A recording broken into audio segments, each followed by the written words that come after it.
Hello student, आज की इस वीडियो में हम बात करेंगे DCA and PGDCA exam semester 1। ठीक है, उसमें यूनिट नंबर 4 रहेगी आपकी। यूनिट 4 पीसी पैकेज में।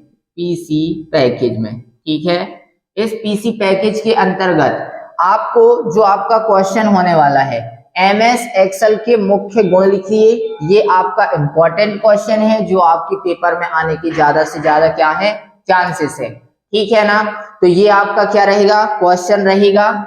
यूनिट नंबर 4 है एमएस एक्सेल का। एमएस एक्सेल के मुख्य गुण को लिखिए। तो एमएस एक्सेल, पहले बात, एमएस एक्सेल क्या है? एमएस एक्सेल एक स्प्रेडशीट सॉफ्टवेयर है। स्प्रेडशीट एप्लीकेशन क्या है, सॉफ्टवेयर है। ये आपको लिखना है। एमएस एक्सेल एक स्प्रेडशीट, या बोल सकते हो एमएस एक्सेल सर्वाधिक उपयोग किया जाने वाला एक स्प्रेडशीट सॉफ्टवेयर है। इसके अंदर जो आप फाइल बनाते हैं तो उस फाइल को क्या बोला जाता है, वर्कबुक बोला जाता है। क्या बोला जाता है? वर्कबुक बोला जाता है। एमएस एक्सेल में बहुत सारी क्या होती हैं, एमएस एक्सेल के अंदर जो भी आप फाइल बनाते हैं उसे वर्कबुक कहा जाता है। इस वर्कबुक में, एमएस एक्सेल में 3 वर्कशीट पहले से ही होती हैं। कितनी वर्कशीट होती हैं? 3 वर्कशीट पहले से ही होती हैं। इसके साथ साथ एमएस एक्सेल 2013 में आपकी केवल एक ही वर्कशीट होती है, लेकिन आप चाहें बाय डिफॉल्ट एक ही वर्कशीट होती है, लेकिन आप चाहें तो और भी वर्कशीट क्या कर सकते हैं, इंसर्ट कर सकते हैं। ठीक है ना, पहले आपको ये लिखना है एमएस एक्सेल के गुण के बारे में। अब बात करते हैं एमएस एक्सेल के जो मेन गुण हैं, या आप जितने भी एमएस एक्सेल के अंदर ऑप्शन है उन्हीं ऑप्शनों को क्या बोला जाता है, एमएस एक्सेल के गुण या विशेषताएं या क्वालिटी। ठीक, तो सबसे पहले मैं यहाँ पे पहला गुण लिखता हूं। ठीक है, शेयर्ड वर्कबुक, ये आपका पहला क्या है, गुण है, शेयर्ड वर्कबुक।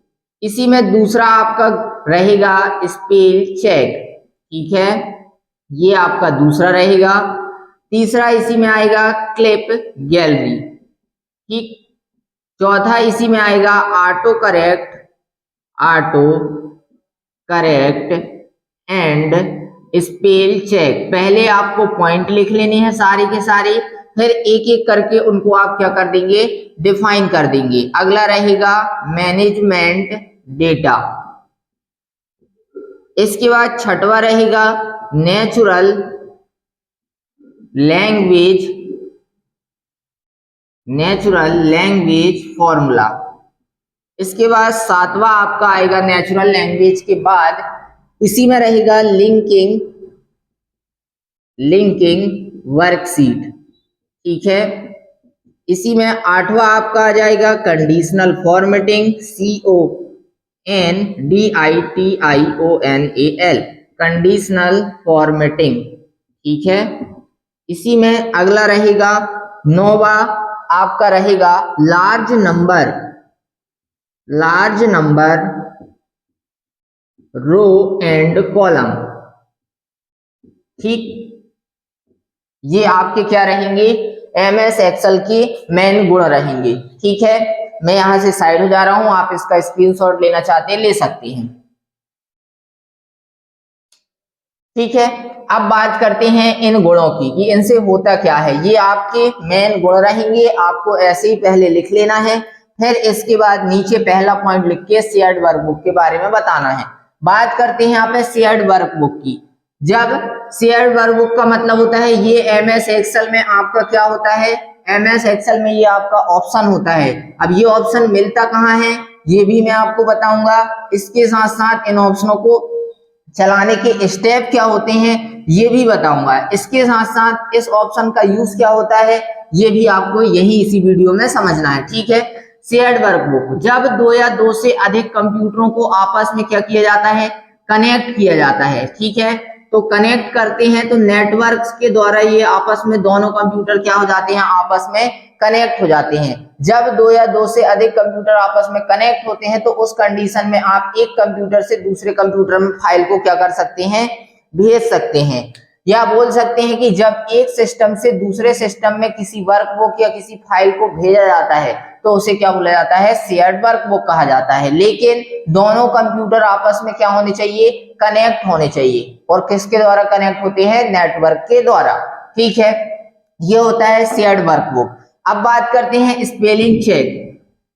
स्पेलिंग चेक का मतलब होता है जैसे आपने कोई डेटा लिखा, मैंने यहाँ पे लिखा जैसे इंट्रानेट, ठीक है, इंट्रानेट लिखा, लेकिन मुझे क्या लिखना था, इंटरनेट। अब मैंने यहाँ पे इंटरनेट लिखा है तो आप स्पेल चेक ऑप्शन की सहायता से इसकी स्पेलिंग को क्या कर सकते हैं, सही कर सकते हैं। इसको किस में कन्वर्ट कर सकते हैं, इंटरनेट में। मतलब स्पेलिंग जो आप किसी सेल में एमएस एक्सेल के अंदर किसी सेल में स्पेलिंग को गलत लिखते हैं तो इस स्पेलिंग को आप किस ऑप्शन की सहायता से सही कर सकते हैं, स्पेल चेक ऑप्शन की सहायता से। ये आपको जो ऑप्शन है, ये आपका ऑप्शन रिव्यू मेन्यू में आपको मिलता है। रिव्यू मेन्यू में जो आपका पहला ब्लॉक होता है प्रूफिंग ब्लॉक, उस प्रूफिंग ब्लॉक के अंदर आपको स्पेल चेक का ऑप्शन मिलता है। सबसे पहले आप एमएस वर्ड को ओपन करने के स्टेप बताएंगे, फिर डायरेक्ट रिव्यू मेन्यू पर क्लिक करते हैं।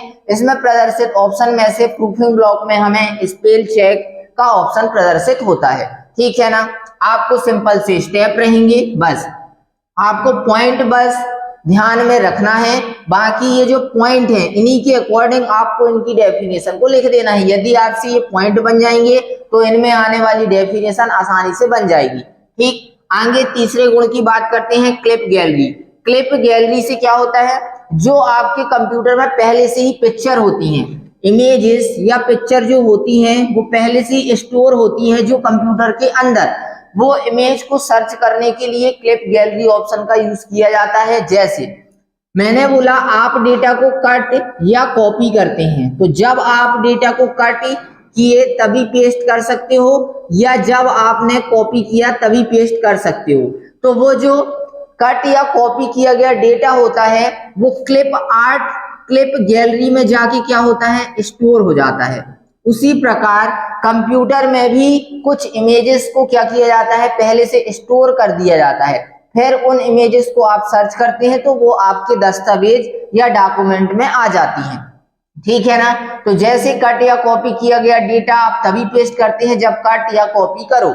उसी प्रकार जो कंप्यूटर में पहले से इमेज है वो क्लिप गैलरी में जाके क्या रहती हैं, स्टोर रहती हैं। तो क्लिप गैलरी से आप किसी भी प्रकार की इमेजेस को सर्च करने के लिए क्लिप गैलरी ऑप्शन का यूज करते हैं। ये ऑप्शन आपको इंसर्ट मेन्यू में मिलता है। कौन सी मेन्यू में, इंसर्ट मेन्यू में एक्सेल में मिलेगा। ठीक है, आगे चलते हैं, अगला ऑप्शन है ऑटो करेक्ट। ऑटो करेक्ट में क्या होगा, auto correct and spell check. Auto correct मतलब वो अपने आप सही हो जाएगा, जैसा कि मैंने अभी स्पेल चेक में बताया था कि यहाँ पे मैंने इंट्रानेट लिखा था, जैसे ही मैं इंटरनेट लिखूंगा वो ऑटोमेटिक किस में कन्वर्ट हो जाएगा, इंटरनेट में, लेकिन वो अपने आप होगा। यहाँ स्पेल चेक में मैं जाकर के इसको क्या किया था, वहां पे जाके इसको सुधारा था स्पेल चेक ऑप्शन की सहायता से। लेकिन auto correct and spell check में क्या होगा, वो अपने आप ही, जैसे मैं इंटरनेट लिखा और स्पेस दूंगा तो वो ऑटोमेटिक किस में बदल जाएगा, इंटरनेट में। वो होता है क्या, auto correct and spell check. जैसे मैंने बोला यहाँ पे मैंने कंप्यूटर की जगह कंप्यूटर लिखा, ठीक है, कंप्यूटर लिखा, तो जैसे ही स्पेस दूंगा यहाँ का ये ओ वो ऑटोमेटिक किस में कन्वर्ट हो जाएगा, यू में कन्वर्ट हो जाएगा। तो ये अपने आप क्या हो रहा है, सही हो रहा है। इसी को बोलते हैं auto correct and spell check. बात समझ में आई? ठीक है, आगे चलते हैं मैनेजमेंट डेटा। तो एमएस एक्सेल में मैनेजमेंट डेटा का मतलब होता है डेटा का प्रबंधन करना। मतलब जो कुछ भी आप डेटा बनाते हैं तो उस डेटा में आप आउटलाइन वगैरह देते हैं, डेटा में कलर करते हैं, डेटा के बैकग्राउंड में कलर करते हैं, आप कोई इमेजेस उसके बैकग्राउंड में लगाते हैं, तो वो सब डेटा का मैनेजमेंट करना होता है। टेबल बनाए, आपकी एमएस एक्सेल में पहले से ही सीट बनी होती है, लेकिन आप चाहते हैं कि उस सीट में हम और कुछ अट्रैक्टिव दिखाएं, अलग से दिखाएं, तो उसके लिए आप उसमें आउटलाइन दे सकते हैं, कलर कर सकते हैं, डेटा में कलर, सीट में कलर, ये सब आपका डेटा का मैनेजमेंट करना कहलाता है। ठीक, आगे अगला गुण है नेचुरल लैंग्वेज फॉर्मूला। नेचुरल मतलब प्राकृतिक, मतलब कि इसके अंदर जो फॉर्मूला पहले से ही होते हैं, नेचुरल लैंग्वेज फॉर्मूला, इसका मतलब जैसे मैंने बोला इसमें पहले से ही सम, एवरेज, काउंट, इसके साथ साथ जैसे मिनिमम, मैक्सिमम, ये सब इसके फॉर्मूले पहले से इसी में होते हैं। और भी होते हैं जैसे पीएमटी, ठीक है, इसी में आपका क्या होता है, काउंट का मैंने लिख दिया ऊपर।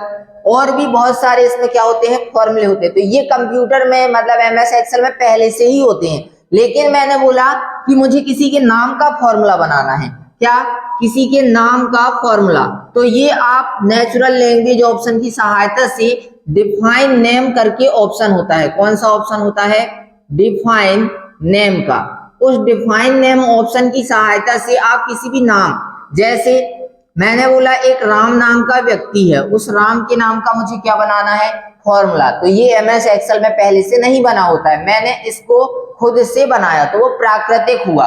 तो मैं इस फॉर्मूले को क्या किया, खुद से बनाया, तो वो नेचुरल लैंग्वेज फॉर्मूला मतलब डिफाइन नेम ऑप्शन की सहायता से चलता है। ठीक है, ये आपको डेटा मेन्यू में मिलेगा, ये आपको फॉर्मूला मेन्यू में ऑप्शन मिलेगा। फॉर्मूला मेन्यू में डिफाइन नेम करके ब्लॉक रहेगा, वहां पे डिफाइन नेम का ऑप्शन मिलेगा। अब डिफाइन नेम में आप नेचुरल लैंग्वेज फॉर्मूला की सहायता से डिफाइन नेम मतलब खुद का नाम क्या कर सकते हो, किसी भी नाम का फॉर्मूला बना सकते हो।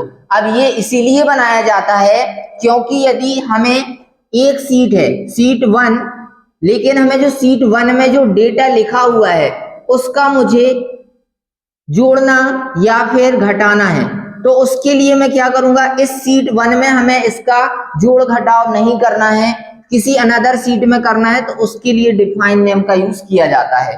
ठीक है ना, ये बस आपको इतना समझना है। इसमें आगे बात करते हैं अगले गुण की, लिंकिंग वर्कशीट।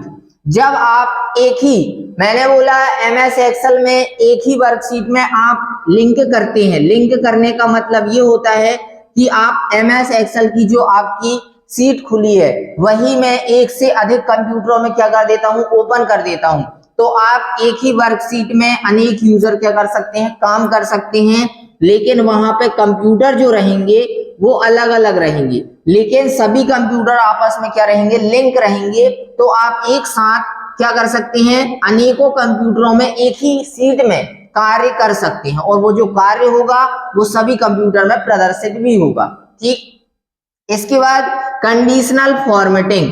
कंडीशनल फॉर्मेटिंग मतलब कि जो आप शर्त रखते हैं उस शर्त, कंडीशन का मतलब शर्त होता है, फॉर्मेटिंग मतलब जो आप कलर वगैरह करते हैं, तो शर्त के अकॉर्डिंग क्या करना, फॉर्मेटिंग करना, वो कहलाता है कंडीशनल फॉर्मेटिंग। जैसे मैंने बोला एक टेबल है मेरी, उस टेबल में मुझे जितनी 50 से बड़ी संख्याएं हैं, ग्रेटर देन, जितनी 50 से बड़ी संख्या है वो हाईलाइट करके दो, तो वो काम करने का काम किसका होगा, कंडीशनल फॉर्मेटिंग का। मैंने बोला यहाँ पे डुप्लीकेट नंबर, मैंने बोला 30 जो डुप्लीकेट है यदि इस टेबल में तो वो हाईलाइट हो, यदि 30 एक से अधिक बार लिखा होगा टेबल में तो वो क्या हो जाएगा, हाईलाइट हो जाएगा। मतलब आपने जो शर्त रखी उस शर्त के अकॉर्डिंग क्या हो रहा है, यहाँ पे वो फॉर्मेटिंग लग के आ रही है, वो कहलाता है क्या, कंडीशनल फॉर्मेटिंग।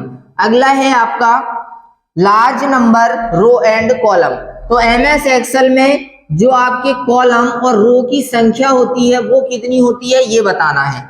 जो आपकी रो होती है वो 10,48,576 होती हैं और कॉलम आपके 16,384 होते हैं, ये आपको बताना है। एमएस एक्सेल के अंदर 10,48,576 क्या होती हैं, रो होती हैं, और जो कॉलम होते हैं वो 16,384 होती हैं। रो को नंबर से प्रदर्शित मतलब 1 2 3 4 5 6 से प्रदर्शित किया जाता है, और कॉलम को ABCD मतलब अल्फाबेटिक से प्रदर्शित किया जाता है। ठीक है ना, ये होते हैं आपके एमएस एक्सेल के मुख्य गुण। ठीक, तो मैंने आपको बताया ही क्वेश्चन कि एमएस एक्सेल में मुख्य गुण कौन कौन से होते हैं, किन से क्या होता है। इन सभी ऑप्शनों को आपको स्टेप भी आपसे पूछा जाए तो स्टेप भी आपसे बन जाएंगे। ठीक है, कि इस ऑप्शन को यूज कहाँ पे ये ऑप्शन मिलता है, कैसे से कैसे चलाना है, उसी प्रकार सभी ऑप्शनों को आपको बताना है। ठीक, तो मैं इस वीडियो को यहीं फिनिश करता हूँ। वीडियो आपको पसंद आए तो वीडियो को लाइक करें और चैनल को सब्सक्राइब करें। धन्यवाद।